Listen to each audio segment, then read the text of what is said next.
সে তোকে ছেড়ে গেছে মাহতাব, তুই না, তাই এভাবে হাত পা ছড়িয়ে বসে থাকার কিছুই হয়নি। আচ্ছা, বিয়ে করতে সমস্যাটা কোথায়? বয়সটা তো আর কম হচ্ছে না। এসব পাগলামির কোনো মানে আছে মাহতাব?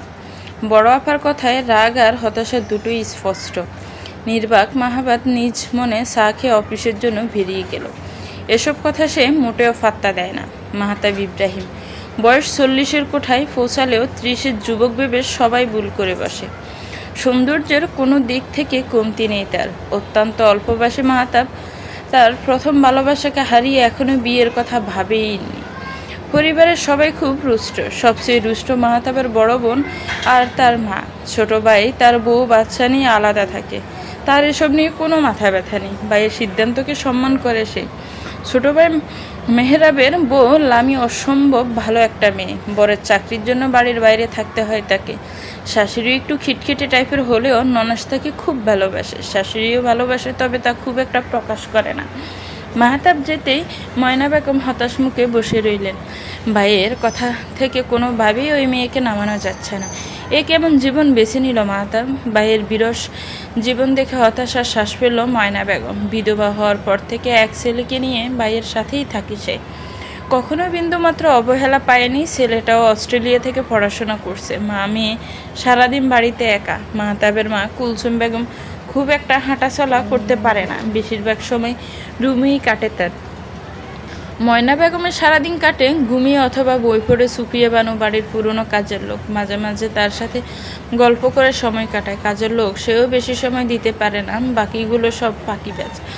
ফাঁক ফেলেই টিভি দেখতে বসে যায়। তাদের দমকে দমকে কাজ করানোর জন্য সুফিয়া খালা তাদের পিছনে লেগে থাকে। মাহতাব তাকে বেশি কাজ করতে নিষেধ করেছে। শুধু দুপুরের রান্নাটা সে সুফিয়া খালাকে করতে বলেছে। সকাল আর রাত হালকা পাতলা খেলেই চলে।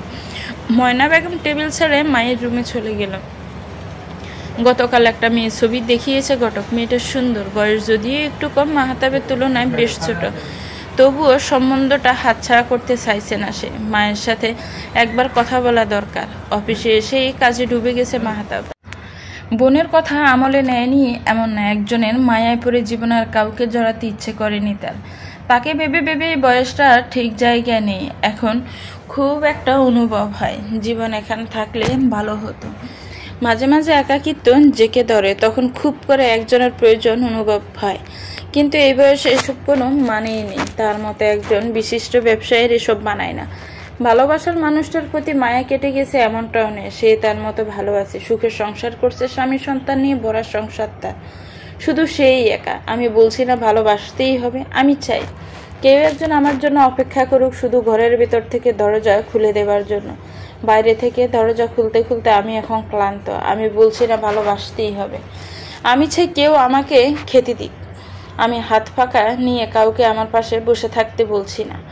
আমি জানি এই ইলেকট্রিকের যুগ নারী মুক্তি দিয়েছে স্বামী সেবার দায় থেকে। আমি চাই কেউ একজন জিজ্ঞেস করুক আমার জল লাগবে কিনা, নুন লাগবে কিনা, পাট শাক ভাজার সঙ্গে আরও একটা তেলে ভাজা শুকনো মরিচ লাগবে কিনা। এটো বাসন গিঞ্জি রুমাল আমি নিজেই ধুতে পারি। আমি বলছি না ভালোবাসতেই হবে, আমি চাই কেউ একজন ভিতর থেকে আমার ঘরের দরজা খুলে দিক, কেউ আমাকে কিছু খেতে বলুক।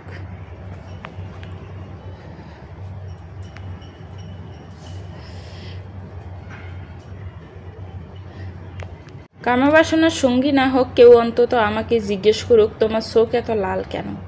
নির্মলেন্দু গুণের কবিতা আবরে ক্লান্ত শরীরটা চেয়ারে এলিয়ে দিল মাহতাব। ক্লান্ত চোখে গ্লাসের বাইরে দীপ্তমান আকাশের দিকে তাকিয়ে দীর্ঘশ্বাস ছাড়ল। এই বয়সে বিয়ে করে লোক হাসানোর কোনো মানেই হয় না। বড় আপাকে ভালোভাবে বুঝিয়ে বলতে হবে। তার আম্মার কানে একবার তুলে দিলে আর বাঁচার রাস্তা নেই। অফিস থেকে লাঞ্চে বাসায় এসে মহা ঝামেলায় পড়েছে মাহতাব। বাসায় রান্না হলেও খাওয়ার জন্য কেউ টেবিলে নেই। ময়না বেগম আর কুলসুম বেগম খাবেন না বলে জানিয়ে দিয়েছেন। ক্লান্তি আর ক্ষুধা থাকা সত্ত্বেও মাহতাব টেবিলে তাদের অপেক্ষায় বসে আছে। একটু পর পর আম্মার রুমের দিকে তাকিয়ে দেখছি কেউ আসছে কিনা, কিন্তু কারোর আসার নামগন্ধ নেই। মাহতাব উঠে কুলসুম বেগমের রুমের দিকে পা বাড়ালো। রুমে ঢুকে সালাম দিয়ে মায়ের দিকে এগিয়ে তার হাতে চুমু খেলো মাহাতাব। মুখে হাত বুলিয়ে বাচ্চাদের মতো আদর করে দিল। মায়ের পাশে বসে ধীরে গলায় বলল, খেতে ছিল না আম্মা? ঠিক সময়ে না খেলে অসুস্থ হয়ে পড়বেন তো। আপনি অসুস্থ হলে আমি সহ্য করতে পারি না। আপনার কষ্ট আমার সহ্য হয় না আম্মা। আসুন আমার সাথে। কুলসুম বেগমের চোখ বেড়ে এলো ছেলের আদুরে গলা শুনে, তবুও শক্ত হয়ে বসে রইলেন। কোনো কথা না বলে তসবিহ পড়ায় মন দিলেন। ময়না বেগমও মায়ের দেখা দেখি মুখ ঘুরিয়ে নিলেন বাইরের থেকে। মাহাতাব শান্ত গলায় ময়না বেগমকে ডাকলো, আপা প্লিজ খেতে আসো। তুই খা, আমাদের কথা তোর ভাবতে লাগবে না, দূর হ সামনে থেকে। একটা মেয়ের জন্য আমাদের এতদিন অপেক্ষা করেছিস, বুড়ো বয়সে যখন দুটো কথা বলার জন্য মানুষ খুঁজে পাবি না, তখন এই আমার কথা মনে করবি আর কপাল চাপড়াবি। এদিকে আয়, দুটো থাপ্পড় দেই, তখন হয়তো কবরে থাকবো। মন হাঁসফাঁস করলেও দিতে পারবো না, আগে দিয়ে রাখা ভালো, তোর মতো গুলামি করবো না। মাহাতাব মাথা নিচু করে চুপ করে রইল। ময়না বেগম কথা শেষ করে আবার মুখ ঘুরিয়ে নিয়েছে। কুলসুম বেগম চোখ খুলে তসবিতে চুমু খেয়ে সোজা হয়ে বসলেন। চোখের চশমা ঠিক করে ছেলের নিচু করে রাখা মাথায় হাত বুলিয়ে বললেন, আমরা কিন্তু শাহিদাকে মেনে নিয়েছিলাম বাবু। বলেছিলাম তাদের বাসায় প্রস্তাব পাঠাবো, কিন্তু সে মানা করে দিল। তার বড় লোক বর চাই। তোমার বাবার মতো সামান্য ইঞ্জিনিয়ারের ছেলে কি তার চাহিদা পূরণ করতে পারতো? তুমিও প্রতিষ্ঠিত ছিলে না, প্রেমিক বপক ঘুরে হলেও চলবে, কিন্তু বর প্রতিষ্ঠিত হওয়া চাই। এখন তুমি প্রতিষ্ঠিত, পত্রিকায় তোমার বড় বড় ছবি ছাপা হয়। সে তোমাকে নিঃস্বার্থে ছেড়েছিল বাবু, তুমিও না হয় নিঃস্বার্থে নিজেকে একটা সুযোগ দিলে। লোকে কি বলবে ভেবো না, লোকের কাজই বলা। বলবে আবার নিজে থেকেই চুপ হয়ে যাবে, তাই সে ভাবনা বাদ দাও। আমি আমার ছেলেকে এভাবে দেখতে চাই না বাবু। মায়ের এই কথাটা রাখো, একবার হাত বাড়িয়ে দেখো, সুখ তোমার অপেক্ষায় পথ চেয়ে আছে। মাহাতাব নিঃশব্দে মাথা নাড়ল। নীরব সম্মতি পেয়ে ছেলের মাথায় ছুমে খেলো কুলসুম বেগম। ময়না বেগম তড়িগড়ি করে খাট থেকে নেমে যেতে যেতে বলল, চল চল, এতক্ষণ না খেয়ে থাকা যায় নাকি? পেটে পিত্তি পড়ে গেল। মাহতাব কুলসুম বেগমকে হাত ধরে নামালো, তাকে ধরে টেবিলে নিয়ে বসিয়ে দিল। আজ বিকেলেই মেয়ে দেখতে যাব, আজ আর অফিসে যাস না। মেহেরাবকেও আসতে বলেছি, হসপিটাল থেকে সরাসরি এখানেই আসবে। মাহতাব কিছু বলল না। মায়ের মুখে নিঃশব্দে খাবার তুলে দিচ্ছে সে। প্রতিদিন নিজ হাতে মাকে খাইয়ে দিতেই সে দুপুরে বাসায় আসে। ময়না বেগম ঘটককে ফোন করে জানিয়ে দিল তারা আজই যাব মেয়ে দেখতে। পছন্দ হলে একেবারে বিয়ে করিয়ে বউ নিয়ে বাসায় ফিরবে। বলা তো যায় না ভাইয়ের মন কখন ঘুরে যায়। মাহাতাব থম মেরে বসে রইল। শান্ত চোখে মায়ের দিকে তাকাতেই কুলসুম বেগম চোখ দিয়ে আশ্বস্ত করলেন। মেয়ে দেখতে এসে মাহাতাবের চোখ কপালে উঠে গেল। তুমুল অস্বস্তিতে জিমিয়ে এলো শরীর। মারার ফলে গায়ের বিভিন্ন জায়গায় ছোপ কালো দাগ হয়ে আছে মধুরিমার। পুরো নাম মধুরিমা দেওয়ান। বাবা গত হয়েছে ছোট থাকতেই। তার মা আবার বিয়ে করায় তার আশ্রয় হয় মায়ের দ্বিতীয় স্বামীর বাড়িতে। নানার বাড়ির কেউ তাকে রাখতে চায়নি। এই বাড়িতে কোনো কিছুর অভাব নেই, অভাব শুধু একটা জিনিসের, তা হলো ভালোবাসার যত্ন। অনেকটা কাজের মেয়ের মতোই থাকতে হয় এই বাড়িতে। মায়েরও কোনো হেলদোল নেই, খাইয়ে পরিয়ে রাখছে এই ডে। এখন বিদায় করতে পারলেই বাসে, তাই মাহাতাবের প্রস্তাব পেয়ে লুফে নেয়। এতটাও আশা করেনি তারা। বয়স্ক বুড়ো হলেও বিয়ে দিত। সে তুলনায় মাহাতাব তো টাকার কুমির, বয়স দিয়ে কি এসে যায়। হুট করেই বিয়ে হয়ে যাবে কল্পনাও করেনি মাহাতাব। বড় আপা বললেও সে বিষয়টা সিরিয়াসলি নেয়নি। এভাবে হুট করে বিয়ে হয় নাকি? বললেই তো আর হলো না, কিন্তু হয়ে গেছে। মাহাতাবকে আশ্চর্য হওয়ার সুযোগটাও দেয়নি ময়না বেগম। কুলসুম বেগম বিরক্ত হলেও মুখে কিছু বলেনি। মেয়ে তার পছন্দ হয়েছে, দেখতে শুনতে মাশাআল্লাহ পুতুলের মতো, কিন্তু বয়সটা একটু কম। তার গম্ভীর ছেলের সাথে মানিয়ে নিতে পারবে তো? মধুরিমাকে মাহাতাবদের সামনে আনতে মাহাতাব অবাক হয়ে যায়। অস্বস্তিতে ঘিরে ধরে তাকে। কয়েক মাস আগে রাস্তায় দেখেছে সে মধুরিমাকে। তার সৎ বাবা অতি তুচ্ছ বিষয় নিয়ে সবার সামনে তাকে মারধর করছিল। গাড়ি নষ্ট হয়ে যাওয়ায় ক্যাব নিতে সেখানে দাঁড়িয়েছিল মাহাতাব। ড্রাইভার গাড়ি আনতে যাওয়ায় তাকে কিছুক্ষণ সেখানে দাঁড়াতে হয়। মধুরিমাকে এভাবে মারতে দেখে এগিয়ে যায় সে, ছাড়িয়ে নেয় পাষণ্ড লোকটা থেকে। রাগে গজগজ করতে লোকটা তার দিকেও তেড়ে আসে, অশালীন গালি দিয়ে ফেলে মা তুলে। শান্ত মাহাতাব বাঘের মতো গর্জে ওঠে, মুহূর্তে ঠাটিয়ে ছড় লাগায় তার গালে। অবস্থা অনেকটা বেগতিক দেখে মধুরিমা হাত জোর করে মাপ চায় মাহাতাবের কাছে। এর জন্য তাকে অনেক ভুগতে হবে, তার চোখের পানিতে বোঝাতে চায়। মাহাতাব পুলিশকে কল করতে গিয়েও থেমে যায়। অসহায় মধুর চোখের দিকে তাকিয়ে ড্রাইভারের আনা ঘাড়িতে উঠে চলে যায় সে। এখানে এসে মধুরিমার মুখ দেখে কিছু বুঝতে বাকি নেই মাহাতাবের। মধুরিমার সৎ বাবা কাছুমাছু করে দাঁড়িয়ে আছে। ময়না বেগম সহ বাকি সবাই বেশ অবাক হয়েছে মধুরিমার অবস্থা দেখে। লামিয়া গিয়ে একপাশে থেকে জড়িয়ে ধরেছে তাকে। ময়না বেগম কারোর সাথে পরামর্শ না করেই বিয়ের জন্য তাড়া দিলেন ঘটককে। মেয়ের পরিবার গায়ে সুই করলেও পরে রাজি হয়ে গেল। মাহতাব ইশারায় কিছু বলতে চাইলেও শুনলেন না ময়না বেগম। সে কোনোভাবেই মধুকে রেখে যাবে না। মাহতাব একবার বলেই ফেলল, আগে ওনার ট্রিটমেন্ট হওয়া জরুরি আপা। ময়না বেগম গম্ভীর গলায় উত্তর দিল, আমাদের বাড়ির বউ হয়ে গেলে সব হবে, আগে অধিকার আদায় করে নেই। মাহতাব আর কিছু বলল না। 10 মিনিট কাজই চলে এলো। তারপর ঘরের মাঝেই বিয়েটা হয়ে গেল। মাহতাব অবশ্য একবার আলাদা কথা বলতে চেয়েছিল, কিন্তু ময়না বেগম পাত্তা দেয়নি। ভাইয়ের উপর তার একানো বিশ্বাস নেই। বিয়ে হতে সোজা হয়ে দাঁড়ালো মাহতাব। লামিয়া এখনো মধুকে ধরে বসে রয়েছে। মেয়েটা এখনো কাঁপছে। মেহেরাব কাজীকে এগিয়ে দিতে গিয়েছে। মাহতাব সোজা মধুর সামনে গিয়ে দাঁড়ালো। মধুর গুটিয়ে রাখা হাতটা নিজের হাতে নিয়ে ঘুরিয়ে ঘুরিয়ে দেখলো কিছুক্ষণ।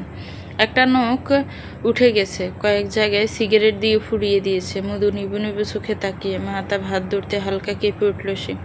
মাহতাব হাত ছেড়ে মধুর বরাবর বসলো। ময়না বেগম বারবার তাড়া দিচ্ছে বাসায় যাওয়ার। বাইয়ের মতিগতি তার ভালো ঠেকছে না। মাহতাব ময়না বেগমকে সম্পূর্ণ উপেক্ষা করে মধুর মা আলায়া বেগমের দিকে তাকালো। সে হাসি হাসি মুখ করে তাকিয়েছে মাহতাবের দিকে। বারবার বুয়াকে তাকাতে দিচ্ছে তাদের সামনে নতুন নতুন আইটেম আনার জন্য। তার স্বামী জয়নাল ব্যাপারী বিরস মুখে বসে আছে। তার ছেলেরা তার পিছনে দাঁড়িয়ে। ছেলেগুলোকে ভালো করেই চেনে মাহতাব। বড় ছেলেটা ভালো হলেও বাকি দুইটা বদের হাড্ডি। মাহতাব গম্ভীর গলায় মধুকে জিজ্ঞেস করলো, তোমার গায়ে কে হাত তুলেছে মধু? মধুরিমা চমকে তাকালো মাহতাবের দিকে। অনেকগুলো বছর কেউ তাকে এত সুন্দর করে ডাকে না। এতটা আবেগ নিয়ে কেন কেউ জানতে চাইল না লোকটা। কয়েক সেকেন্ড তাকিয়ে থেকে চোখ সরিয়ে নিল সে। মাথা নিচু করে ফুপিয়ে কেঁদে উঠল। ময়না বেগম তড়িঘড়ি করে এসে জড়িয়ে ধরল তাকে। ব্যথায় আর্তনাদ করে উঠল সে। যেভাবে ধরেছিল ঠিক সেভাবেই ছেড়ে দিল ময়না বেগম। ব্যথায় নীল হয়ে গেছে মধুর ফর্সা আদুরে মুখখানা। কুলসুম বেগম চুপ করে বসে আছে। ছোট ছেলে তাকে আগলে ধরে রেখেছে। তার বিশ্বাস মাহতাব কোনো ভুল কাজ করবে না। তার ছেলে যথেষ্ট বিবেকবান। অন্যায়ের সাথে আপোষ করা তার হাতে নেই। মাহতাব মেহরাবের দিকে তাকিয়ে শান্ত গলায় বলল, পুলিশ আর অ্যাম্বুলেন্স দুটোতেই কল করো। আজ এই ব্যাপারী বাড়ির সবাইকে আমি 14 শিকের পেছনে দেখতে চাই। আলায়া বেগম মুখ কুঁচকে ফেলল। স্বামীর দিকে তাকিয়ে কর্কশ গলায় বলল, এসব কি হচ্ছে জয়নাল? এই মুখ ফুরিয়ে আবার কি নাটক শুরু করেছে? হাড় মাস জ্বালানি খেলো। বাপের সাথে মরলে বেঁচে যেতাম, আপদ বিদেয় হতো। মাহতাবের আগে ময়না বেগম গর্জে উঠল। চোখ বড় বড় করে শাসিয়ে বলল, ইব্রাহিম বাড়ির বউ নিয়ে আর একটা বাজে কথা বললে জিভ টেনে ছেড়ে ফেলবো। তোমার সাহস দেখে আমি অবাক হচ্ছি। কাদের সামনে দাঁড়িয়ে কথা বলছো জানো? এই ঘটক ভালো করে বুঝিয়ে বলিসনি ওদের বাড়িতে কারা আসছে? গটাক ব্যাপাসেকা খেয়ে বসে আছে। ভয়ার্ত চোখে মাহতাব আর ময়না বেগমের দিকে তাকাচ্ছে। মেহরাব তার নিজের হসপিটালে কল করে অ্যাম্বুলেন্স পাঠাতে বলে দিয়েছে। ডিএজির সাথেও কথা হয়েছে। কিছুক্ষণের মধ্যেই পুলিশ এসে হাজির হবে। নিজের কাজ শেষ করে মাহতাবের কাছে গিয়ে নিচু গলায় বলল, আমি ভাবিকে একটু চেক আপ করি ভাইয়া। অবস্থা ভালো ঠেকছে না। ভাবির মনে হয় নিঃশ্বাস নিতে সমস্যা হচ্ছে। জয়নাল ব্যাপারী কুলকুল করে ঘেমে যাচ্ছে। তার ছোট 2 ছেলের রাগে ফুঁসছে। বাইরের একটা লোক এসে তাদের হুমকি দিচ্ছে, তাও তাদের বাড়িতে থাকা আশ্রিতা মেয়ের জন্য। কালকেও যাকে লাথি মেরে খাওয়া থেকে তুলে দিয়েছে তার জন্য তাদের জেলে যেতে হবে। ভাবতে রক্ত গরম হয়ে যাচ্ছে। তার বাবার জন্য কিছু বলতে পারছে না, না হলে সব কয়টাকে ফুতে দিত। বেডরুমটা দেখিয়ে দিন। ভাবিকে এভাবে বসিয়ে রাখা যাবে না, কষ্ট হচ্ছে না। মেহরাবের কথায় মুখ বাঁকালো আলেয়া। কাজের লোককে ইশারা করে তার রুমে নিয়ে যেতে বলল। মধুকে দাঁড় করাতে সে গা ছেড়ে দিল। মাহতাব আর লামিয়া ধরে ফেললো তাকে। মাহতাব কোলে তুলে অবচেতন মধুকে নিয়ে শুইয়ে দিল তার রুমে। একটা জীর্ণশীর্ণ রুমে মলিন বিছানা, হয়তো কাজের লোকেদের রুম। দ্রুত হয়ে রুম থেকে বেরিয়ে গেল মাহতাব। রাগ হচ্ছে তার। মানুষ এতটা নির্দয় কিভাবে হতে পারে? আজ এদের রক্তের গরম কমিয়ে বরফ করেই দম নিবে সে। ময়না বেগম কুলসুমকে বেগমের গা ঘেঁষে বসলো, গলা স্বর নিচে নামিয়ে ফিসফিস করে বলল, দেখলে মা, কাল অব্দি বিয়ে করতে চাইছিল না, আর আজ বউ ফেতেই কেমন ট্যাংরা মাছের মতো লাফাচ্ছে। কলিযুগ কলিযুগ, আফসোস করে কুলসুম বেগম চুপ করে বসে রইল। মেয়ে তার পাক্কা অভিনেত্রী। মাহতাব রেগে গেছে। আজকে ব্যাপারীদের গোল খাইয়ে ছাড়বে। ছেলেগুলো একদম বাপের মতো হয়েছে, বউ পাগলা। আধা ঘন্টার মধ্যে ব্যাপারী বাড়ি পুলিশে ঘিরে ধরেছে। এসপি এসে মাহতাবকে সালাম দিয়ে বিস্তারিত জানতে চাইল। মাহতাব গম্ভীর মুখে জয়নাল ব্যাপারীর দিকে তাকিয়ে শান্ত গলায় বলল, এই বাড়ির উপস্থিত প্রত্যেকটা মানুষকে আমি থানায় দেখতে চাই এসপি সাহেব। এরা আমার স্ত্রীর গায়ে হাত তুলেছে, তাকে শারীরিক মানসিকভাবে নির্যাতন করেছে, একজনকেও ছাড়বেন না। এসপি সাহেব জয়নাল ব্যাপারীর দিকে তাকিয়ে কর্কশ গলায় বলল, আপনার কিছু বলার আছে? স্যারের ওয়াইফের গায়ে কে হাত তুলেছে? জয়নাল ব্যাপারী বয়ে কাছুমাছু হয়ে গেল। ছেলেদের দিকে তাকিয়ে আলেয়া বেগমের দিকে নজর দিল। সবাই ব্যর্থ চোখে তার দিকেই তাকিয়ে। কিছু খুঁড়তে না আবার কেউটে বেরিয়ে আসে। জয়নাল ব্যাপারী সমস্ত দোষ স্বীকার করলেন। আর শেখে ছেলেদের দিকে তাকিয়ে মিনমিনিয়ে গলায় বলল, আমিই মেরেছি স্যার, আমাদের বাসায় কাজ করতো। কাল আমার স্ত্রীর স্বর্ণের কানের দুল চুরি করেছিল, তাই রাগের বশে গায়ে হাত তুলে ফেলেছি। আপনি সিগারেট খান? মাহতাবের কথায় থতমত খেয়ে গেল জয়নাল ব্যাপারী। আমতা আমতা করে বলল, না মানে আমি খাই না। আমি যতদূর জানি মধুরিমা আলেয়া বেগমের নিজের মেয়ে, আর আপনার সৎ মেয়ে। সে আপনার বাড়ির কাজের মেয়ে হয় কি করে? আর যদি কানের দুল চুরি হয়েও থাকে, তবুও আইন হাতে তুলে নেওয়ার কোনো রাইট নেই আপনার। এসপি সাহেব, আমি এদের সবার নামে অ্যাটেম্প টু মার্ডারের মামলা করব। বাকিটা আমার স্ত্রী সুস্থ হলে জবানবন্দি দিবে। আশা করি আপনি সামলে নেবেন। অবশ্যই অবশ্যই স্যার, চিন্তা করবেন না। সব কটাকে 3rd ডিগ্রি দিলে সত্যিটা বেরিয়ে আসবে। মাহতাব মধুর রুমের দিকে গিয়ে ময়না বেগমকে আর কুলসুম বেগমকে বাড়ি চলে যেতে বলল।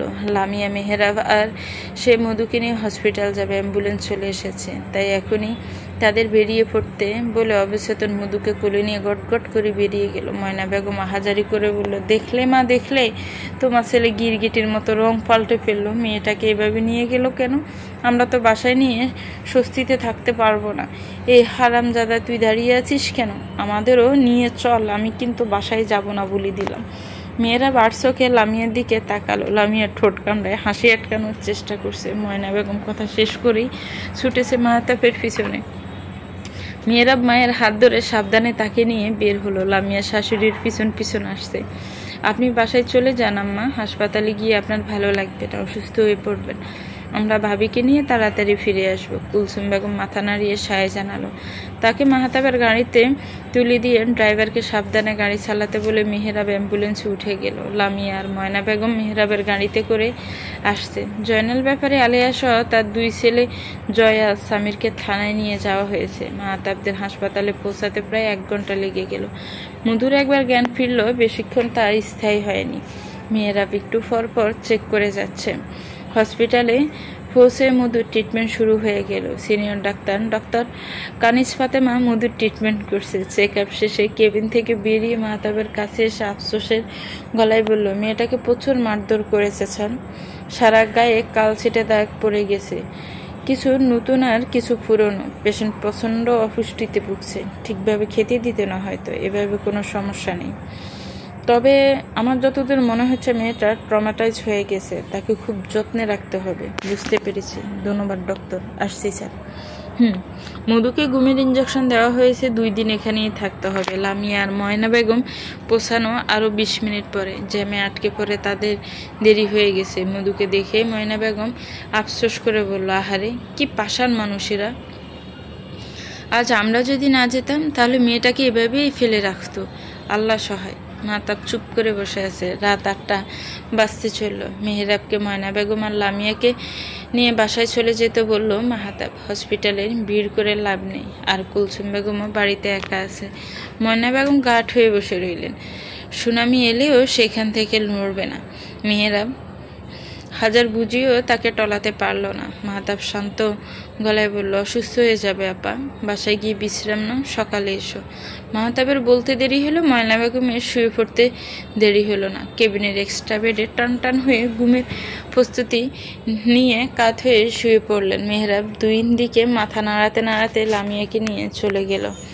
মাহতাব থাকায় কথা বলে আবার চুপ করে বসে রইল। রিসেপশনে কল করে খোঁজ নিল আর কোনো কেবিন খালি আছে কিনা। ময়না বেগম এসির পাওয়ার কম হলে ঘুমাতে পারে না। রিসেপশন থেকে জানানো, কেবিন একেবারেই অ্যাভেলেবেল আছে। ঠিক আছে, কোনো ইমার্জেন্সি রুগী আসলে জানাবেন, কেবিন লাগলে আমরা সাথে সাথেই ছেড়ে দিব। Okay sir.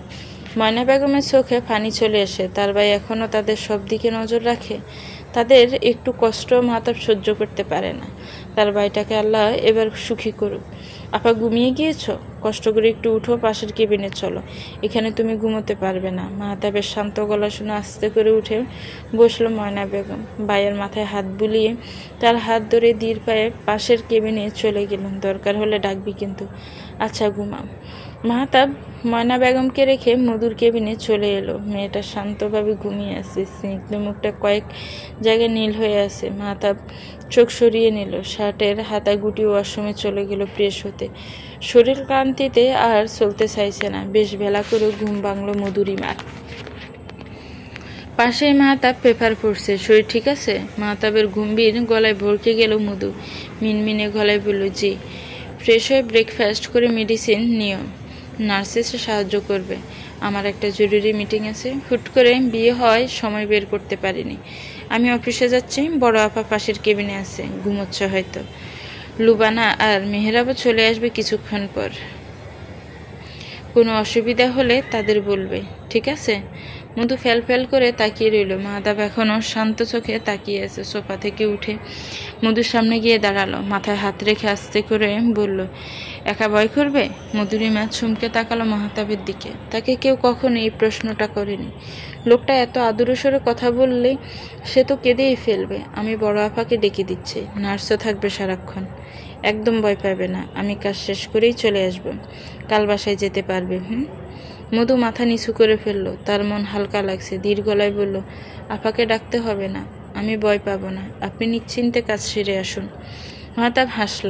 কেবিনের নার্সকে ডেকে দ্রুত বেরিয়ে গেল। সকালে ময়না বেগমকে দেখে এসেছে। কালকে দৌড়ঝাঁপে ক্লান্ত ছিল, তাই একটু বেশি ঘুমাচ্ছে। অলরেডি দেরি হয়ে গেছে, যাবে না পড়লেই হয়।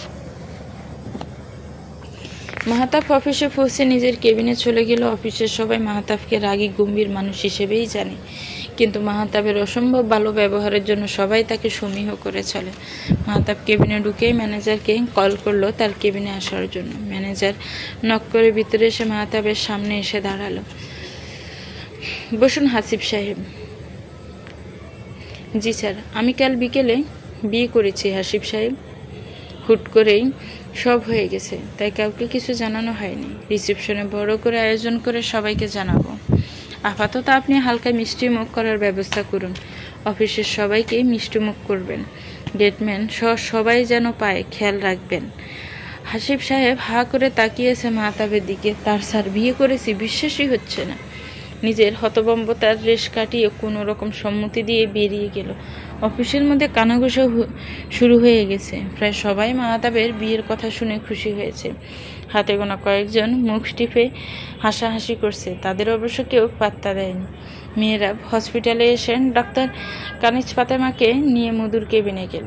লামিয়া আগেই চলে এসেছে। মধু আর ময়না বেগম তখন গল্প করছিল। আসলে ময়না বেগম একাই কথা বলছিল, মধু চুপচাপ শুনছিল। ময়না বেগমের পরিবারের নারী নক্ষত্র সব বর্ণনা করা শেষ। এমনকি মাহতাবের প্রাক্তন প্রেমের কথাও বাদ রাখেনি। তার মতে সব কিছুতেই জেনে রাখা ভালো, পরে অন্য কোনো থেকে জানলে সংসারে অশান্তি হবে। মধুর অবশ্য মাহতাবের প্রাক্তনের কথা শুনে খারাপ লাগেনি, বরং মাহতাব এত বছর তাকে মনে রেখে যে কষ্ট পেয়েছে তার জন্য খারাপ লেগেছে। মধুকে চেক আপ করা শেষে ডক্টর চলে গেল। আপাতত মধু ঠিক আছে, কাল সকালে বাসায় নিয়ে যেতে পারবি। কিছুদিন ফুল রেস্টে থাকতে হবে। লামিয়া আসতেই ময়না বেগম তাকে আপেল কেটে দিলেন। পাশে বসিয়ে কুলসুম বেগম কি করছেন, তাকে টমক দিয়েছে কিনা সেই খবরাখবর নিচ্ছে। তার ভাষ্যমতে তার ভাই দুটো আহাম্মক, বউদের হয়ে কথা বলতে গেলে তাদের জিহ্বায় জ্যাম লেগেছে। আর বড় ও আহাম্মকটা তো যখন তখন গিরগিটের মতো রং বদলায়, আস্ত বেয়াদব। লামিয়া শব্দ করে হাসছে। মেহরাব কয়েকবার চোখ রাঙিয়ে তাকিয়েছে, সেদিকে সে মোটেও পাত্তা দিচ্ছে না। মেহরাবকে জব্দ হতে দেখে তার মজা লাগছে। রাতে আমাদের মধ্যে কি কথা হয়েছিল মনে আছে তো? লামিয়ার মুখ শুকিয়ে গেল। কাল একটু মুখ টিপে হাসার জন্য মেহরাব তাকে শাস্তি দিয়েছে। বুড়ো বয়সে এসে লোকটার মাথা খারাপ হয়েছে, সেজন্যই ঘুম থেকে উঠতে এত দেরি হয়েছে। লামিয়া মেহরাবের দিকে তাকিয়ে মুখ বাঁকিয়ে চুপ করে রইল। তুই ওকে চোখ রাঙাচ্ছিস কেন বেয়াদব? তোর চোখ খুলে আমি জাদুঘরে রেখে আসবো। তুমি ভুল বুঝছো আপা। মেহরাবের অসহায় কণ্ঠে মোটেও দমে গেল না ময়না বেগম। গম গমে গলায় বলল, আমার চুল বাতাসে পাকেনি, হাড়ে মজ্জায় শয়তানি তোদের। লামিয়াকে জ্বালালে আমি ওকে আবার বিয়ে দিয়ে দিব। ঘটক আমার হাতেই আছে। লামিয়া আবার ফিক করে হেসে দিল। মেয়েরা হার মেনে মুখ কালো করে বেরিয়ে গেল। বোনটা যে কার মতো হয়েছে কে জানে, সারাক্ষণ তাদের পিছনে লেগেই থাকে। মেয়েদের হাসি মুখে ভাই বোনের খুনসুটি দেখছিল। ভাইয়ের বউয়ের প্রতি এত ভালোবাসা দেখে ওর মনটা ভালো হয়ে গেল। এরকম একটা পরিবার তো ওর স্বপ্ন ছিল। কত রাত সেই স্বপ্নে বিভোর থেকেছে সে। এবার বুঝি তার স্বপ্ন পূরণ হলো। তুমি শুয়ে থাকো মধু, বসে থাকতে খারাপ লাগবে তো। ময়না বেগম আদুরের গলা শুনে চোখ ভিজে গেল মধু। চোখের কোনো পানি নিয়ে ধরা গলায় বলল, এত আদুরে গলায় ডাকবেন না পা, আমার অভ্যেস নেই। এত আদুরে ডাক শুনলে বুক দরপড় করে, কোথাও একটা চিনচিনে ব্যথা হয়, কান্না আসে। আমাকে একটু কম কম আদর করুন, আস্তে আস্তে আমি বেশি ভালোবাসা পাওয়ার অভ্যাস করে নিব। ময়না বেগম মধুকে তৎক্ষণাৎ বুকে টেনে নিয়েছে। লামিয়াও পাশ থেকে জড়িয়ে রেখেছে। ময়না বেগম মধুর মাথায় হাত বুলিয়ে শান্ত গলায় বলল, এখন থেকে অভ্যস্ত হয়ে যা।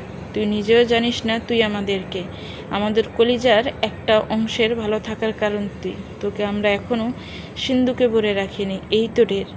অমূল্য রত্ন থেকেও বেশি মূল্যবান রত্ন তুই আমাদের। আমার ভাইটাকে একটু ভালোবেসে আগলে রাখিস, তাহলেই হবে। তোর নিজের জন্য ভালোবাসা চিন্তা করতে হবে না। ভালোবাসার সমুদ্রে পাড়ে দাঁড়িয়ে তুই যত পারিস নিয়ে নিবি। মাহাতাব তোকে বুকে ভরে রাখবে, শুধু একটু সময় দে। লামিয়া, মধু, ময়না বেগম সবার চোখে পানি। পরিবারটা এবার বুঝিয়ে সম্পূর্ণ হলো। হসপিটাল থেকে বেরিয়ে মেহরাব সরাসরি মাহাতাবের অফিসে এসেছে। ভাইয়ের কাছে সাহায্য করলে ভাই তাড়াতাড়ি ভাবির কাছে যেতে পারবে। মেহরাবের কেবিনে ঢুকে অবাক হয়ে গেল সে। পুরো কেবিন জুড়ে ফুলের ছড়াছড়ি। মেহরাব হেসে বলল, এগুলো কে দিল ভাই? অফিসে সবাই নতুন জীবনের জন্য অভিনন্দন জানিয়েছে। হালকা হাসি, তুমি সবাইকে বলে দিয়েছ? অবাক হয়ে, অন্য কারো থেকে শুনে আমাকে নিয়ে গসিপ হবে, এটা আমার পছন্দ নয়। গম্ভীর গলায় মেহরাব মাথা নাড়ালো। তোমার মিটিং ছিল মনে হয়, আমাকে বুঝিয়ে দাও, আমি মিটিং সামলে নেব। আমাকে থাকতে হবে। মেহরাব আর কিছু বলল না। ভাইয়ের মুখের দিকে তাকিয়ে থেকে হুট করেই বলল, তুমি খুশি তো ভাই? মাহতাব শান্ত চোখে তাকালো। ল্যাপটপ থেকে হাত সরিয়ে চেয়ারে গায়ে দিল। চোখ থেকে চশমাটা খুলে শান্ত গলায় বলল, বাবা যখন মারা গেল তখন আপা সবে স্বামী হারিয়ে আমাদের বাসায় এসেছে। তুই টেনে আর আমিও নার্সের ছাত্র। পরিবারের একমাত্র উপার্জনকারী মানুষটা যখন আমাদের ছেড়ে চলে গেল তখন আমাদের অবস্থা অনেকটা মধুর মতো হয়েছিল। ছেলে সহ আপাও তার শ্বশুর বাড়িতে অত্যাচারিত হয়েছে। আপার শাশুড়ি তাকে ঠিকমতো খেতে দিত না। একবার গরম ভাতের প্লেট আপার গায়ে ছুঁড়ে মারে। আপার গলা সহ কাদের অনেকটা পুড়ে গিয়েছিল সেদিন। তারপর আপাকে বাবা গিয়ে নিয়ে আসে আমাদের বাড়ি। আদরের মেয়ের এই অবস্থা দেখে সহ্য করতে পারেনি বাবা। একদিন স্ট্রোক করে বসে আর আমাদের ছেড়ে চলে যায়। মা শোক সামলাতে পারলেও আপা খুব ভেঙে পড়ে। বাবার অ্যাকাউন্টে বেশি টাকা ছিল না। আমাদের বাড়িটা তখন নতুন করা হয়েছে। 5 তলা বাড়িটা করতে বাবার প্রায় সব টাকাই খরচ হয়ে গিয়েছিল। বাসা ভাড়ার টাকা দিয়েই আমাদের সমস্ত খরচ চলত। ঠিক সেই মুহূর্তে শাহিদা আমাকে ছেড়ে গেল। কারোর অসহায় চোখের আকুতি আমি বুঝি মেহরাব। আমি মধুর মাঝে আমার আফার অসহায় মুখটা দেখেছি। আমি ওর আকুতি ভরা চোখে পুরনো আমাকে দেখেছি। আমাদের কষ্টের সময় পার হয়ে গেছে। এখন আল্লাহর রহমতে আমরা সুখে আছি। সেই সুখের অংশ না হয় মধুও হলো, তাকে মেনে নিবে না? ভালোবাসাটা একদিনে হয় না মেহরাব। এখন আর আবেগে বেসে যাওয়ার বয়স নেই আমার, যে হুট করেই ভালোবাসা হয়ে যাবে। তার জন্য সময় দরকার। দুজনে মেনে নেওয়া, মানিয়ে নেওয়ার একটা ব্যাপার আছে। আমি আমার সমস্তটা দিয়ে চেষ্টা করব। এতটুকু বলতে পারি, শাহিদার জন্য এখন আর কোনো অনুভূতি নেই। সে তার মতো সুখে থাক, আমিও না হয় আমার ভালো থাকা খুঁজে নিব। মেহরাব মুচকি হাসলো। ভাইকে নিয়ে তার চিন্তা নেই। সে কখনো অবিবেচকের কাজ করবে না। তাদের আজকের এই অবস্থান তার ভাইয়ের জন্য। তাকে ডাক্তার বানানোর সমস্ত অবদান তার ভাইয়ের। বটগাছের মতো তাদের ছায়া হয়ে দাঁড়িয়ে আছে। মাহতাব হসপিটালে পৌঁছালো বিকেল 5টায়। ময়না বেগম তখনও মধুর পাশে বসে। লামিয়া হাজার বলেও তাকে বাসায় পাঠাতে পারেনি। মাহতাব এসে ময়না বেগমকে এক হাতে জড়িয়ে ধরে কেবিন থেকে বেরিয়ে গেল। ময়না বেগম ভাইয়ের ক্লান্ত মুখে দিয়ে তাকিয়ে আর কিছু বলতে পারল না। তাকে গাড়িতে তুলে ড্রাইভারকে সাবধানে গাড়ি চালাতে বলে আবার হসপিটালে চলে এলো সে। লামিয়া তাকে দেখে বেরিয়ে গেল। মাহতাব মধুর সামনে বসে শান্ত গলায় বলল, এখন কেমন আছো? ব্যথা কমেছে? মধু ইতস্ত ভাবে বলল, জি আলহামদুলিল্লাহ ভালো আছি। কাল বাসায় নিয়ে যাব। তোমার মা সবাই থানায় আছে, শুধু তোমার সৎ ভাই জয় বাইরে। তোমার এতে কোনো সমস্যা আছে? মধুর কিছুটা খারাপ লাগলো, তবুও মাথা নাড়িয়ে না বোঝালো। মাহতাব তার জন্যই তো এত কিছু করেছে। কিছু বলে তাকে ছোট করার মানেই হয় না। তাছাড়া তাদের শাস্তি হওয়া দরকার। দেখো মধু, আমি কিছু কথা তোমাকে সরাসরি বলতে চাই। আমার বয়স বর্তমানে 38 বছর, আর তোমার 22। আমাকে মেনে নিতে তোমার সমস্যা হতেই পারে, তাই তোমার যত সমস্যা আমাকে বলবে। আমি সাধ্যমতো চেষ্টা করব সমাধান করার। তবে কখনো বিচ্ছেদ পাবে না। বুঝোই তো, বুড়ো বয়সে তো আর বউ পাবো না, তাই তুমিই সম্বল। মধু চোখ বড় বড় করে তাকিয়েছে মাহতাবের দিকে। মাহতাব কথা শেষ করে ওয়াশরুমে ঢুকে গেছে ফ্রেশ হওয়ার জন্য।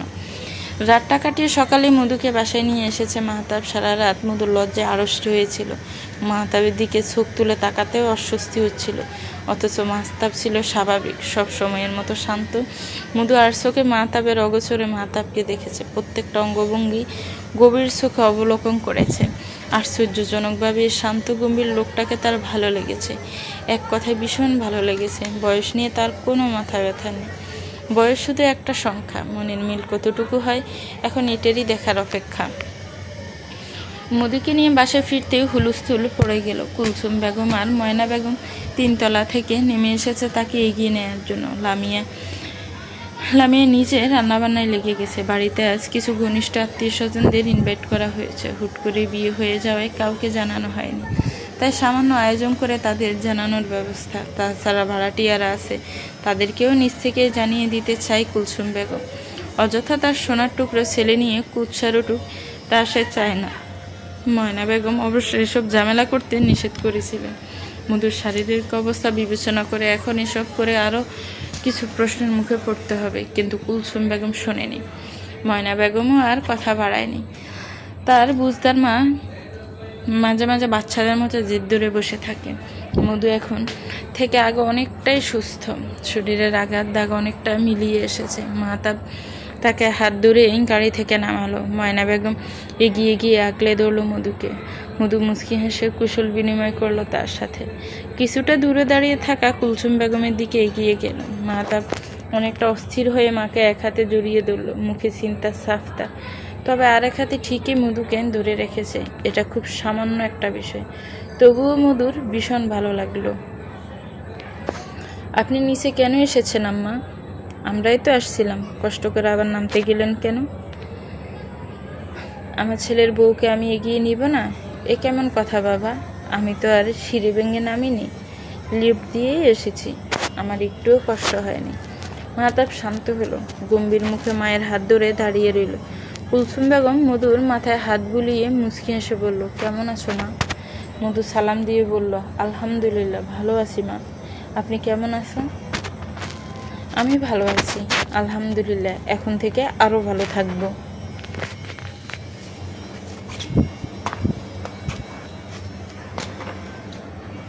মাহতাব তাদের কথা থামিয়ে গম্ভীর গলায় বলল, বাসায় গিয়ে বাকি কথা বলো আম্মা। এভাবে দাঁড়িয়ে থাকলে তোমার হাঁটু ব্যথা বেড়ে যাবে। কথা শেষ হতে মাহতাব কুলসুম বেগমকে ধরে লিফটের দিকে হাঁটা শুরু করেছে। যাওয়ার আগে ময়না বেগমের হাতে মধুর হাতটা আস্তে করে দিয়ে দিয়েছে।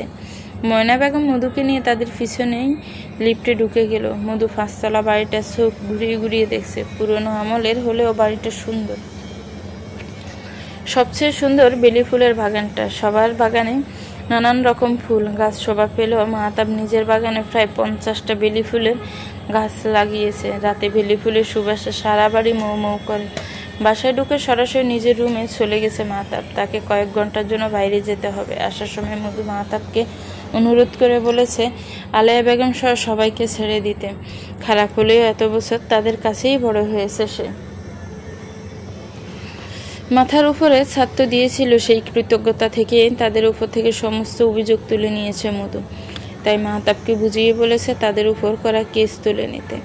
মাহতাব মেনেছে, তবে শান্ত গলায় সাফ জানিয়ে দিয়েছে আজ থেকে তাদের সাথে কোনো যোগাযোগ রাখতে পারবে না মধু। এখন তার একমাত্র পরিচয় সে মাহতাব ইব্রাহিমের স্ত্রী। তার জন্য এতটুকুই যথেষ্ট। মাহতাব নাস্তা করে সবার থেকে বিদায় নিয়ে বেরিয়ে গেল। দুপুরের মধ্যেই তাকে বাসায় ফিরতে হবে। লামিয়ার শুকনো মুখটা চোখে এড়ায়নি তার। আত্মীয়রা আসলে মেয়েটা ভয়ে আড়ষ্ট হয়ে থাকে। বিয়ের 7-5 বছর পেরিয়ে গেলেও ঘরে কোনো সন্তান নেই। আত্মীয় স্বজনরা আসলেই লামিয়াকে খুশিয়ে খুশিয়ে কথা শোনায়। মাহতাব জানে সবটা, তাই ভাইকে আলাদা ফ্ল্যাট কিনে দিয়েছে। কথা বলে ফেললে যতই প্রতিবাদ করা হোক সেই কথা আর ফিরিয়ে দেওয়া যায় না। বন্দুকের গুলির চেয়েও কথার আঘাত ভয়ঙ্কর। মাহতাব চায় না আজ লামিয়া কোনো কথার আঘাত সহ্য করুক। মেহরাব বাসায় নেই, আজ তার কয়েকটা অপারেশন আছে, তাই সকাল সকাল হসপিটালে চলে যেতে হয়েছে। ময়না বেগম মধুকে মাহতাবের রুমে নিয়ে গেলেন। শুভ্র রঙের রুমে বিছানার চাদর থেকে শুরু করে সবকিছুই সাদা। ছিমছাম গোছানো রুমে ঢুকে মধু ইতস্ত করতে লাগলো। কোথাও বসতেও তার ভয় করছে, মনে হচ্ছে তার গা থেকে ময়লা লেগে যাবে। ময়না বেগম মধুর হাতে একটা সুতির 3 পিস জড়িয়ে দিয়ে বললেন, কোনো রকম সংকোচ করবে না।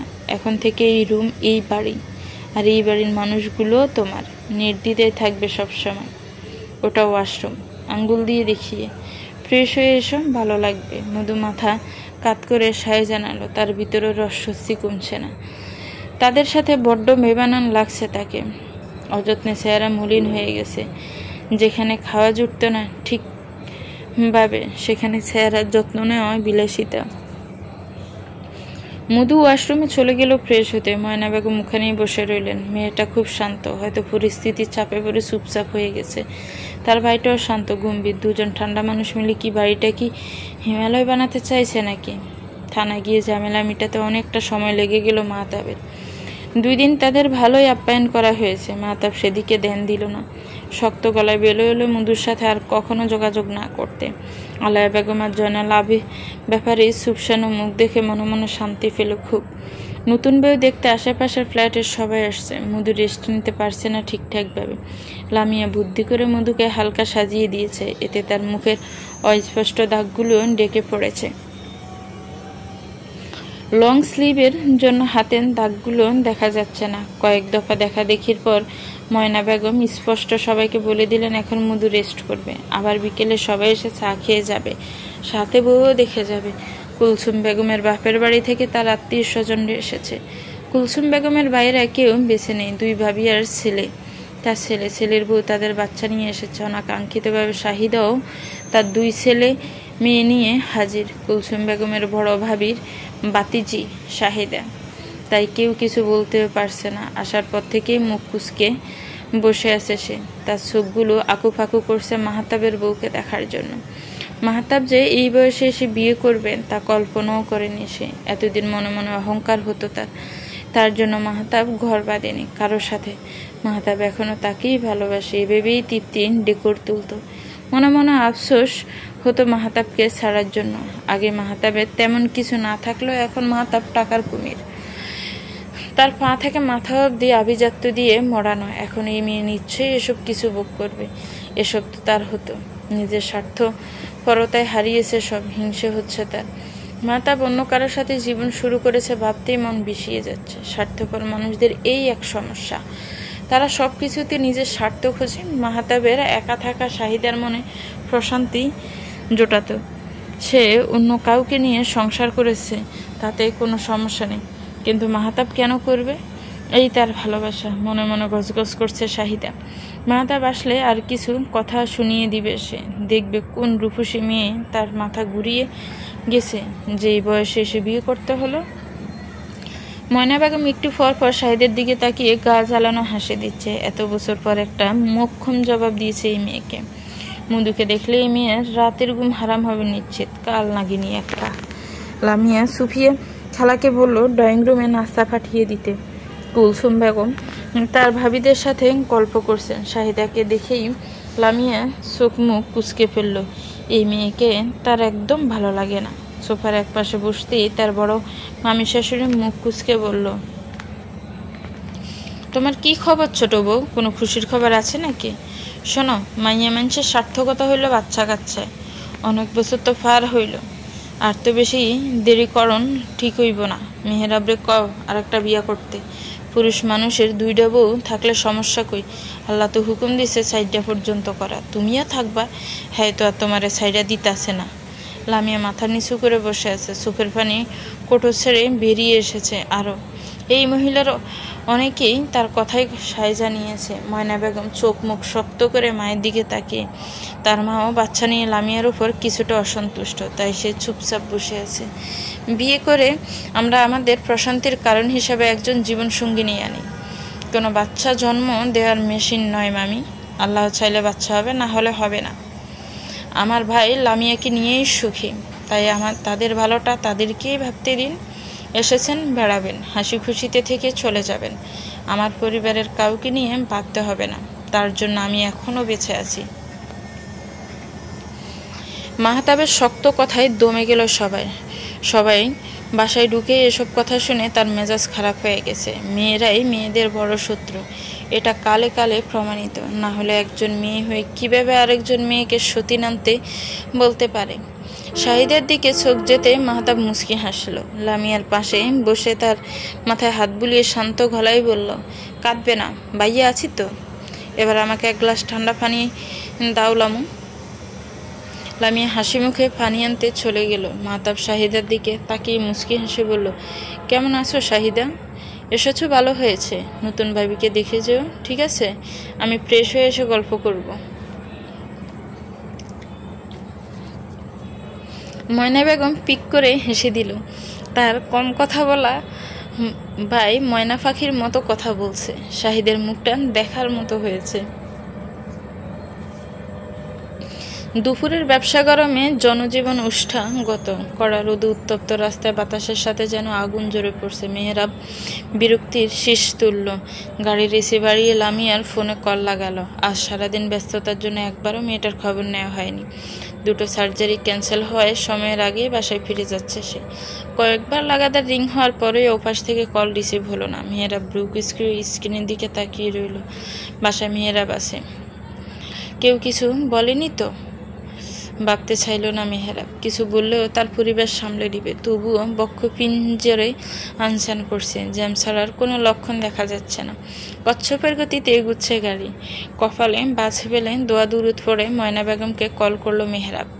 আপার কথা অনেকটা বারুদের মতো হয়ে তার কাছে। কি থেকে কি শুনিয়ে দেয় বাবা মুশকিল। আসসালামু আলাইকুম আপা। লামিয়া কল ধরছে না। বাসায় কি কিছু হয়েছে? ময়না বেগম আর্তনাদ করে উঠল। নাটকীয় ভঙ্গিতে বুক চাপড়ে বলল, বিয়ে করে আপাকে একদমই ভুলে গেছিস। একদিন ফোন দিয়ে খবরও নেওয়ার প্রয়োজন মনে করিস না। বউ কল না ধরায় এখন আপার কথা মনে পড়ল। এই আমার নাম্বার ছিল তোর ফোনে, এখনকার থেকে নিয়ে কল নিয়েছিস? সত্যি করে বল। দাঁড়া, আগে সালামের জবাব দিয়ে নেই। ওয়ালাইকুম আসসালাম ও রহমতুল্লাহি ওয়া বারাকাতু। মেয়েরা বিমূঢ় হয়ে ফোন কানে নিয়ে বসে রইল। ময়না বেগমের কথা সব মাথায় জট পাকিয়ে গেল। কিছুক্ষণ মনে করার চেষ্টা করে আবারও একই প্রশ্ন করলো ময়না বেগম। এবার কষ্ট পাওয়ার ভান করে বলল, আজ থেকে তোর কোনো বোন নেই। আমি ভাই হিসেবে তোকে ত্যায্য করলাম। মিনিমাম সম্মানটুকুও নেই। কল দিয়ে বলতে তো পারতি, আপা কেমন আছো, কি করছো, সকালে খেয়েছো। তা না করে সরাসরি তোর বউ আমার পাশেই আছে, ভালো আছে, আমি তাকে ফাটি সাপটা করে খাওয়াচ্ছি। কল কাট। তোর সাথে কথা বলে একটা পিঠা ফেনে লেগে গেছে। বাসায় আয়, এটা তোকে খাওয়াবো। আসার সময় আম্মার জন্য আখ নিয়ে আসিস, আম্মা খেতে চেয়েছে। মেয়েরা তপ্ত শ্বাস ফেলল। ভুল করে এটা বলল না, আম্মা আখ খায় না আপা, তার দাঁত নেই। পাছে আবার যদি তাকে বংশ থেকে বাদ দিয়ে দেয়। কল কেটে ফিক করে হেসে দিল ময়না বেগম। লামিয়া ফেরছে হাসছে। ভাইদের নাস্তা নাবুদ করতে পারলে বুকের ভিতর শান্তি শান্তি লাগে। কেন যে সে ভাইদের ছোট হলো না, তাহলে আরও আহ্লাদ করা যেত। মাহতাব রুমে এসে দেখে মধু ঘুমিয়ে আছে। ঘুমন্ত মুখেও অস্বস্তি স্পষ্ট। মাহতাবের কপাল কুঁচকে গেল। মেয়েটাকে নিয়ে ইতস্ততা করছে, হয়তো নতুন পরিবেশ দেয়। নিজে মনকে বুঝতে ফ্রেশ হতে চলে গেল মাহতাব। লম্বা একটা শাওয়ার নিতে হবে, অস্বস্তিতে ঘা গুলিয়ে আসছে। মধুর ঘুম ভাঙল দুপুরের পরে। দগদগে সূর্যটা তখন পশ্চিম দিকে হেলে পড়েছে। মাহতাবের ছোট মামি কয়েকবার ডাকতে চাইলে মাহতাবের থমথমে মুখ দেখে আর কথা বাড়ায়নি। শাহিদার আগে ফুলে ফেঁপে উঠছে। বউর জন্য দরদ যেন উপচে পড়ছে। আদিক খেতা বলে মনে মনে তিরস্কার করলো বারকায়। কুলসুম বেগমকে নিজ হাতে খাইয়ে দিচ্ছে মাহতাব। টেবিলের সবার কাছে বিষয়টা স্বাভাবিক। তারা আগে থেকেই দেখে আসছে মাহতাব তার মাকে দুপুরে নিজ হাতে খাইয়ে দেয়। কিন্তু এখন ঘরে বউ এসেছে, এই দৃশ্য পাল্টে যেতে কতক্ষণ? মাহতাবের বড় মামাতো ভাইয়ের বউ টিপ্পনি কেটে বলেই ফেললো, মায়ের প্রতি এই ভালোবাসা থাকবে তো মাহতাব ভাই? এখন ঘরে বউ এসেছে, হিংসে করতে পারে, তখন আবার মাকে ভুলে যাবে না তো? মাহতাব চোখ তুলে তাকালো। ময়না বেগম আর লামিয়া শুকনো ডোক গিলে বয়ের তো চোখে তাকিয়েছে মাহতাবের দিকে। তার শান্তশিষ্ট ভাই রেগে গেলে হুঁশ থাকে না। সবার সামনে চিল্লিয়ে উঠলে একটা বিশ্রী অবস্থা হবে। কুলসুম বেগম এসবে পাত্তা দিলেন না। তার ছেলে খাটে হিরে, হাজার ব্যস্ততার মাঝেও কতটা সময় ড্রাইভ করে বাসায় এসে শুধু তাকে নিজ হাতে খাইয়ে দিতে। ছোটবেলায় মাহতাব সবসময় জেদ করত তার হাতে খাওয়ার জন্য। মাহতাবের বয়স যখন 14 কি 15, তখন একদিন কুলসুম বেগম মাহতাবকে বলেছিল, আমার কত আরাম, আমার হাতে খাবে বাবা, এবার তো বড় হয়েছে, নিজের হাতে খাওয়ার অভ্যাস করো। আমি বুড়ো হয়ে যাচ্ছি, এখন তো আমার ছেলের হাতে খাওয়ার কথা, তা না আমিই বুড়ো ছেলেকে খাইয়ে দিচ্ছি। মাহতাব সেদিন খেতে খেতে মায়ের গাল ধরে আদুলে গলাই বলেছিল, আমি বড় হলে আমিই তোমাকে প্রতিদিন খাইয়ে দিব আম্মা, ততদিন তোমার হাতে খাবো, তোমার হাতে না খেলে আমার পেট ভরে না আম্মা। মাহতাব আর তার কথা রেখেছে। তার বাবা মারা যাওয়ার দিন থেকে মাহতাব কুলসুম বেগমকে সবসময় নিজ হাতে খাইয়ে দেয়। আগে 3 বেলা খাইয়ে দিলেও এখন সময়ের অভাবে পারে না, তাই দুপুরে বাড়িতে চলে আসে সে। ময়না বেগম চোখ রাঙিয়ে তাকালো ভাইয়ের বউয়ের দিকে। তাকে দেখে মনে হচ্ছে খোঁচা মারতে ফেরে সে ভীষণ খুশি। মাহতাব ধীরে সুস্থে কুলসুম বেগমকে খাওয়ানো শেষ করলেন। মায়ের মুখে খুব যত্ন সহকারে মুছিয়ে দিয়ে লামিয়াকে বলল, মাকে তার রুমে নিয়ে যাও লামু, 2 ঘন্টা রেস্ট করতে হবে, আমি এসে মেডিসিন দিয়ে দিচ্ছি।